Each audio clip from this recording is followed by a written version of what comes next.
Shalom, shalom, Israel. It's SOT-𐤉𤒄𐤄𝐄, back again with another video. Of course, I want to start off this video by giving all honor, glory, and praise unto Yahweh, Bahashem, Mashiach Yahweh Shai. What I said in the Hebrew tongue was, of course, giving all honor and glory unto the Father by the name of the Son, right? Yeah, our Lord and Savior, who the world ignorantly calls Jesus Christ. I want to start off the video giving him all honor, glory, and praise because all wisdom comes from him. And I couldn't bring you this lesson unless it was through the power of the Most High, through Yahweh Shai, right? Of course, I want to give a hearty shalom to the Adonwanyam, the Akim that may be watching this video. I hope it finds you well, and I hope it's educational to your studies. You're learning something that can be on your mind, or just something you can just tune into that's not wicked entertainment. But other than that, I'm going to get straight into the video. Of course, you probably see the thumbnail. You probably see the name of the lesson. And today I'm talking about dreams, right? And so I'm going to give y'all a brief little background, right? So I'm talking to this sister at my job, my coworker. And she's telling me how she's finna leave where we're working at, right?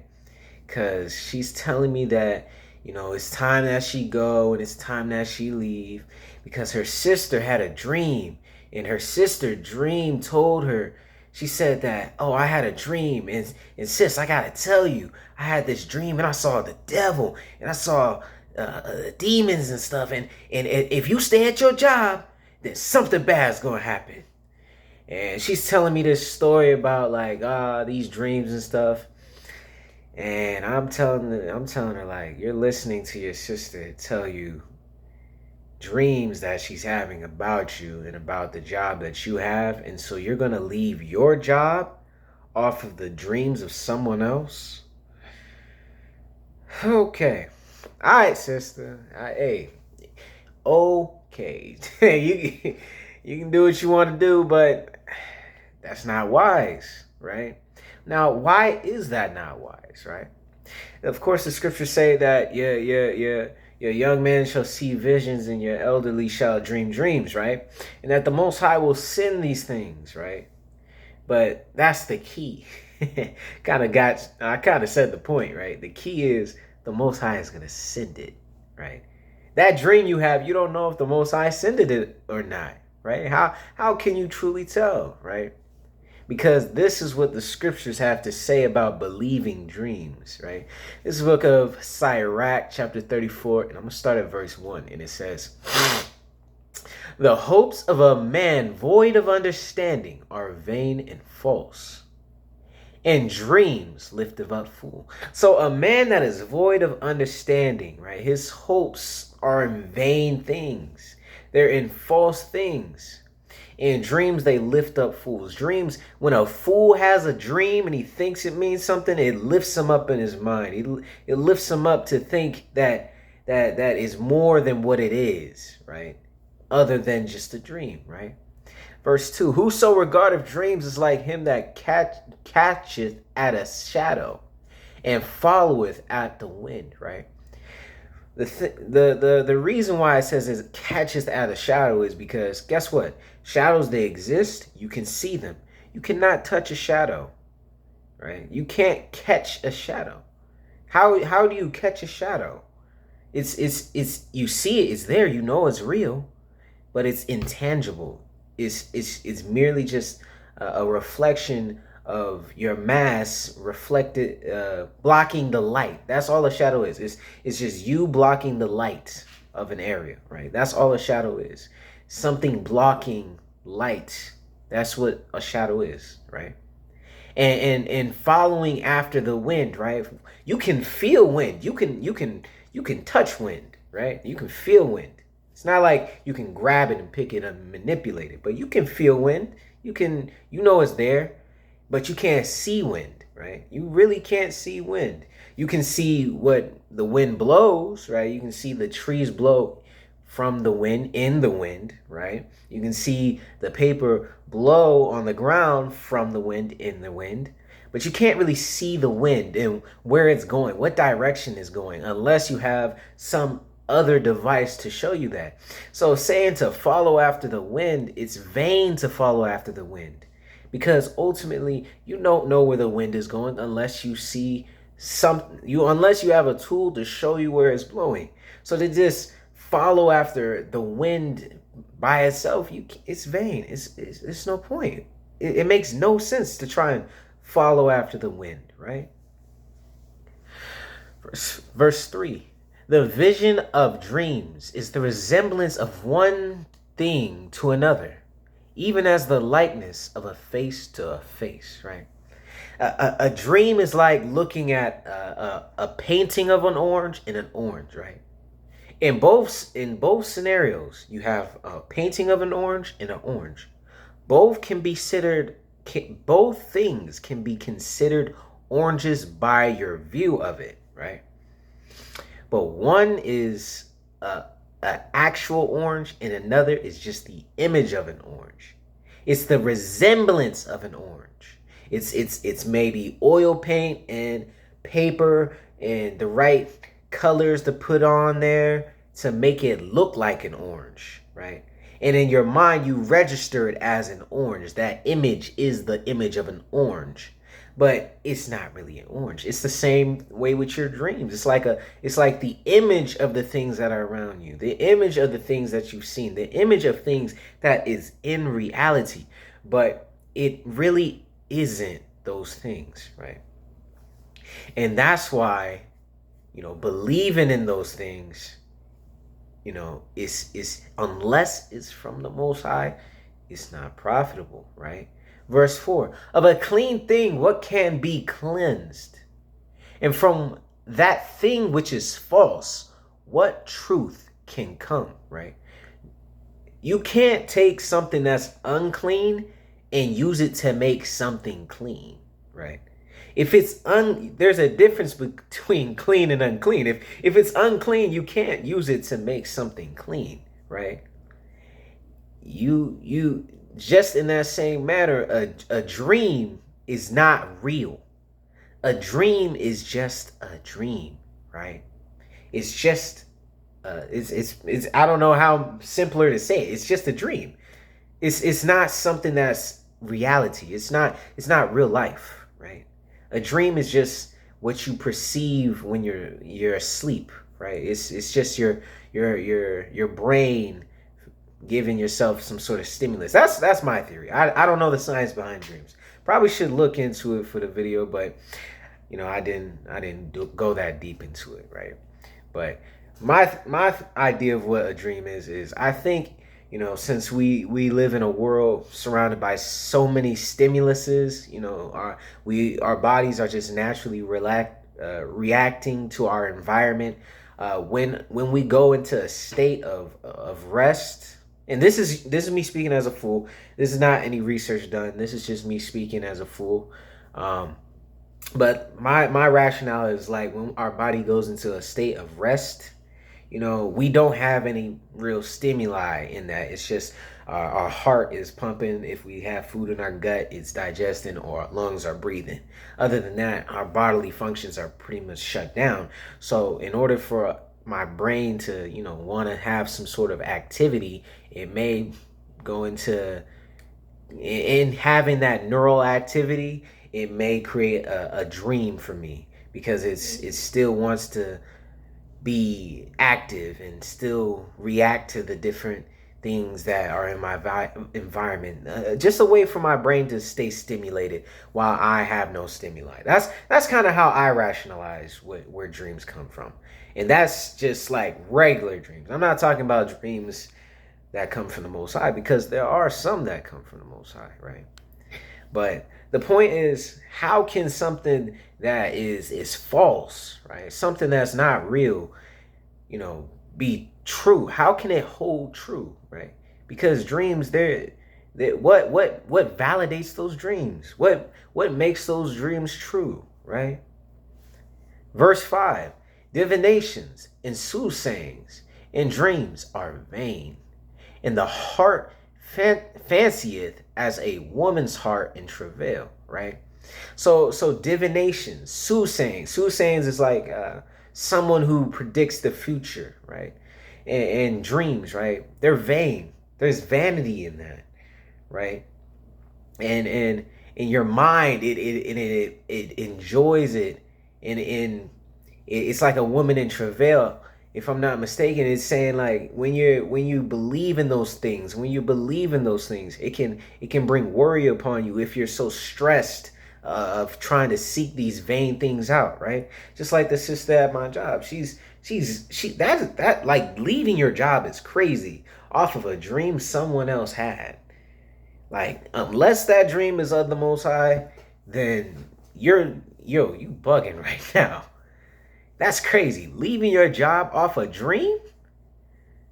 Yo, no, you ain't pray about it, you ain't fast about it, you ain't nothing. You just like, my sister said she had a bad dream, I'm leaving my job.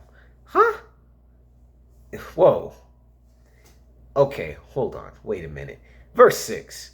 If they be not sent from the Most High in thy visitation, set not thy heart upon them. That's what I've been saying from the rip, right? If it is not sent by the Most High, right? If it is not sent by the Most High, don't set your mind to it. Don't say, I had a dream about this, that, and the third, and now you're moving based upon the dream you had, but you're gonna find that dream was false. And now you did all of that for a dream that was false, right? And this is what's gonna happen, right? Verse 7. For dreams have deceived many, and they have failed that put their trust in them. Because when you start believing in your dreams, you're not believing in the Most High. You're trusting in the dream. You're trusting in the falsehood of the dream instead of trusting and having faith that the Most High is going to deliver, right? If you're trusting that your dream is what's going to come true, your dream is what you should believe in, your dream is what you trust in, then you're not going to trust in what the Most High already said. If your dream and this is not the case of if a dream comes from the Most High, because sometimes the Most High will speak to you in your dreams, right? You got to be able to discern what is of the Lord, right? But like for instance, if you get a dream that's telling you to go off, and you think that's the truth, right? You get that visitation. It could be a visitation, a dream sent to you of a visitation, not of the Most High, but of Satan. Satan could have put a dream in your mind. So sprinkle his hands while you're sleeping. Now you've seen a nightmare. And now you thinking that the brother and sister that really do love and care for you, now you think they hate you. Now you thinking that they're against you. Like, all for a dream. Like I've seen it in skits before where it's like there'll be a brother and a sister, and then like the sister will wake up and smack the brother in the face. It's like, I had a dream you were cheating on me. And brother's like, what did I do? Like, huh? What? That could, and like, that's a joke, but like every joke, that's the thing. The thing about jokes is every joke comes from a bit of truth. That's what makes it funny. Like, jokes, they come from a bit of truth, and they tiptoe into the realm of reality. That's what makes really funny jokes funny, because there's a bit of truth in it, right? And seeing a video like that showing a sister that's believing in her dreams, now you're being jealous of your husband, or vice versa for a man, right? He's jealous of his wife, right? He's believing in dreams that she's going to cheat on him, or she's going to murder him, or she's going to do something to him, right? You believing in those dreams, and now you're jealous of your member, your partner, right? Now you're jealous of your spouse. Or even if it's not speaking on married couples, maybe even just your brother, right? Because you're believing in a dream, and it's false. It's not true, right? And it's deceived you into this vanity, right? But all of that of course, is superstition, right? And how do we really know we're gonna receive a dream from the Most High, right? How do we know that? And this is the answer I give for that, right? This Ecclesiasticus, right? Ecclesiastes, or Salaki, not Ecclesiasticus, Ecclesiastes chapter 5 and verse 3, and it says, "For a dream cometh through the multitude of business, and a fool's voice is known by a multitude of words," right? So when you're about the Most High's business, right? If you're doing the work of the Most High, you're prophesying and praying in His names, you are doing the work, you're keeping the commandments, that's when you may receive those dreams, those visions, right? Because you're doing the business of the Most High. You have multitude of work unto the Most High. So of course He's gonna reveal those secret things unto you. And through that business and working for the Most High, you may receive those dreams, right? And it says, but in a fool, voice is known by a multitude of words. But ultimately, right, if you not really doing the Most High's business, you may not receive those dreams. Because instead of being about the Most High's business, you really just sitting around being a fool. And you really ain't got nothing to say because you're not about your business, right? And so that's the thing about dreams. They ultimately come from the Most High, right? And we can't go ahead and take our dreams as unless we know. And well, I keep saying unless we know. And how would we know that a dream is from the Most High? That's something you got to realize and understand. Like looking at the prophets of old and looking at their dreams, right? The way I would say we know a dream is of the Most High is if it comes to fruition and it goes along with the scriptures, right? And what I mean by that is, for instance, like Revelation 6, right? Seeing that vision of Revelation 6 and being able to break that down and understand that vision, that dream, right? And we see that's prophecy. We see that actually links up with previous scriptures, you could even say previous revelations, right? And it goes along with the scripture. It goes along with what the Most High has said He would do and what prophecy He said He would bring forth. And also it comes to pass as it was given unto the person who received it, right? Those dreams always came to pass as it was given unto the person. So that's how I would say we would know a dream is of the Most High, right? Because this right here is what the scripture says on that. This is Jeremiah chapter 23 and verse 32. "Behold, I am against them that prophesy false dreams, saith the Lord, and do tell them, and cause many people to err by their lies," right? Because if you have a dream from the Most High, it's not going to cause people to err. If you're given a revelation from the Most High, it's going to be something that's going to be for the benefit of the people.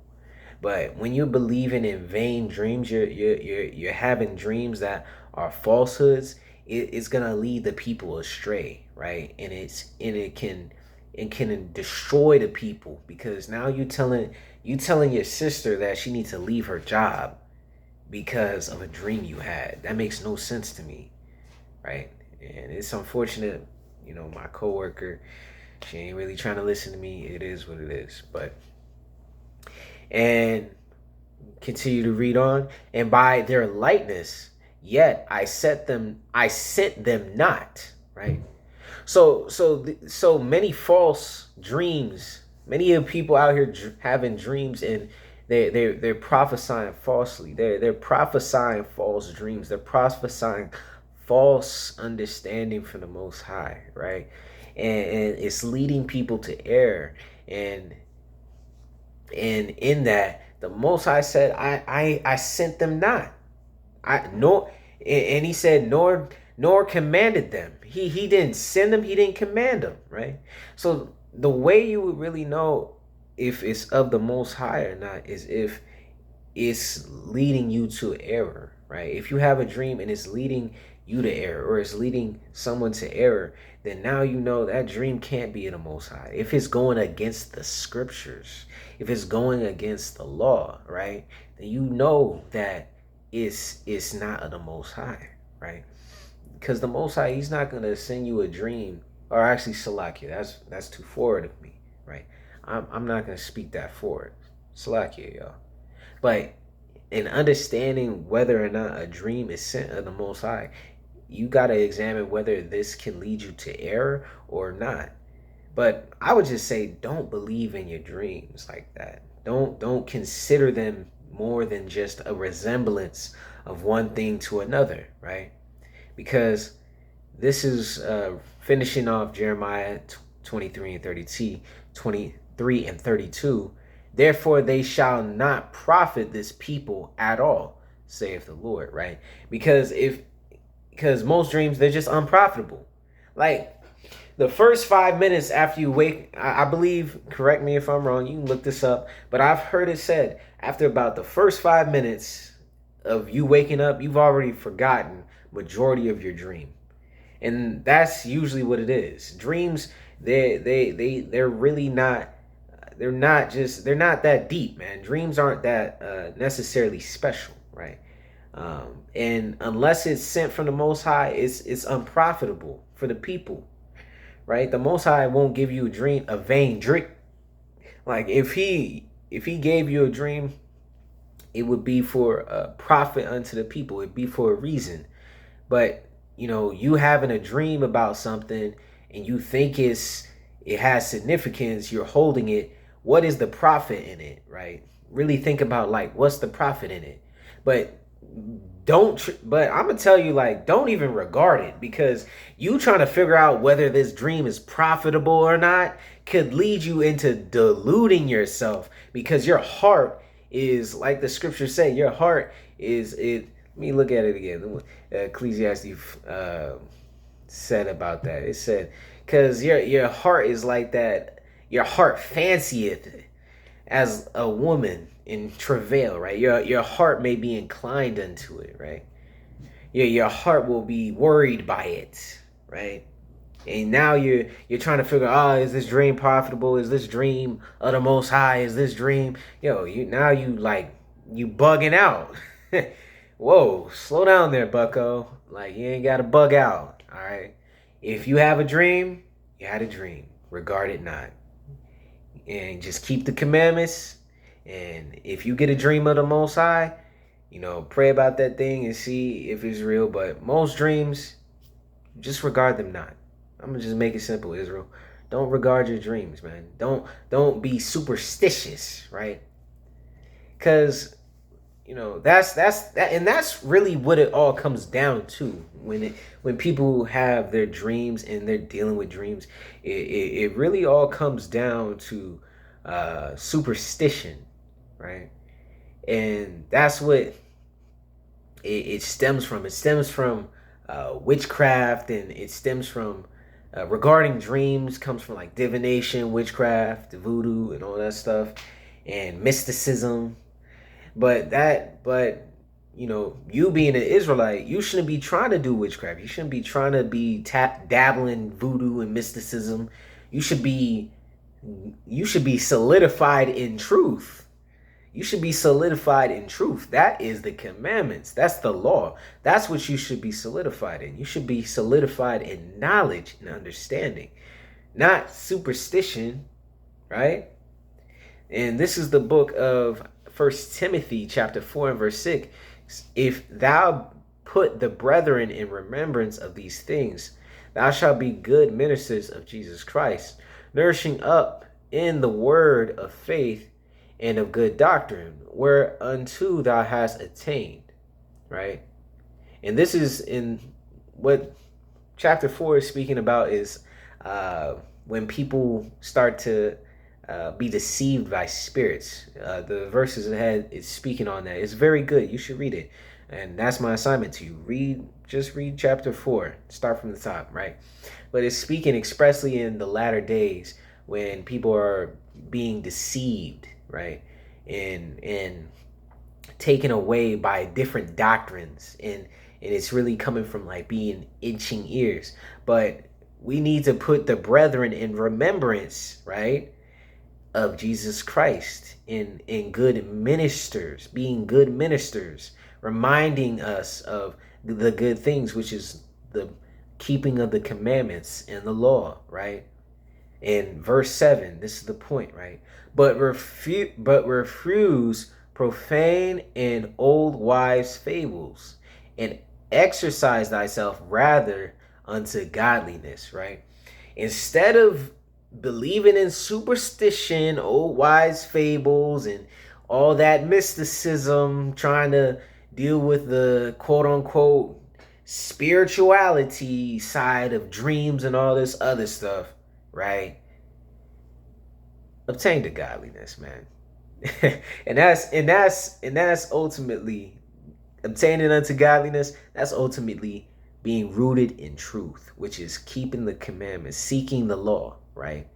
Having the spirituality not of mysticism, but the spirituality of the law within your heart, right?